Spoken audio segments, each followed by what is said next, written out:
What are the major antitrust debates surrounding big tech's market power? Imagine a world where a handful of companies control almost everything you do online.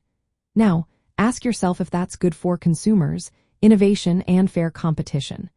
That's what many people are talking about when it comes to big tech companies like Google, Apple, Amazon, Meta, and Microsoft.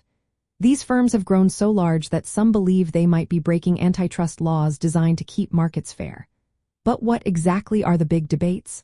Let's break it down. First, there's the question of how we define the market.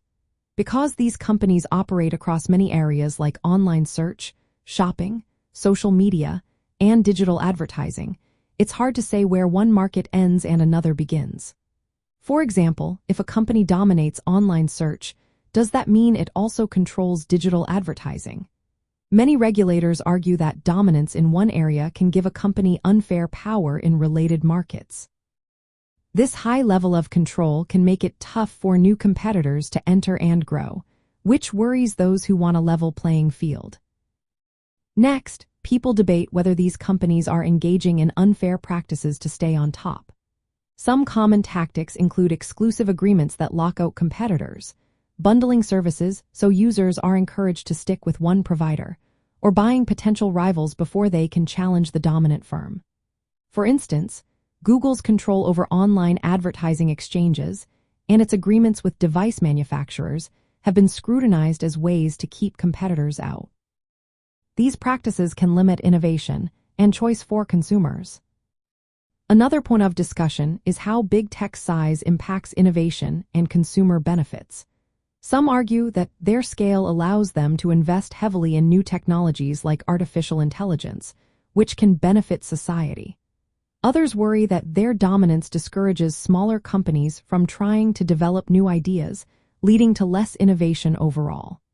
Balancing these concerns is a key part of the debate.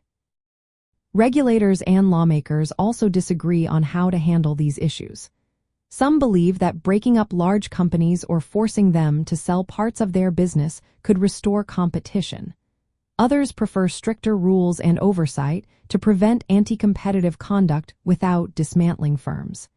The approach varies depending on the political climate and the specific case. Globally, authorities in Europe have already fined companies like Meta and Apple for violating digital market fairness laws. In the United States, proposals are underway to update antitrust laws to better address digital markets.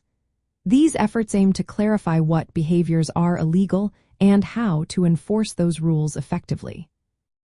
From a legal standpoint, these debates involve applying existing laws like the Sherman Act, the Clayton Act, and the Federal Trade Commission Act to digital markets. Companies must develop compliance programs that follow these evolving standards. Corporate governance also plays a role in managing risks related to antitrust laws, especially during mergers or acquisitions. In practical terms, companies face ongoing legal risks, possible forced divestitures, and operational limits. Legal experts need to understand how courts interpret monopolistic behavior in digital spaces and how agencies prioritize enforcement. This helps businesses stay compliant and avoid costly penalties. So, the core of these debates is whether big tech's market power is being used in ways that violate antitrust laws. It's about whether their dominance stifles competition and innovation, or if it simply reflects their success. As laws and regulations continue to evolve, companies will need to stay alert to avoid legal pitfalls while trying to grow and innovate.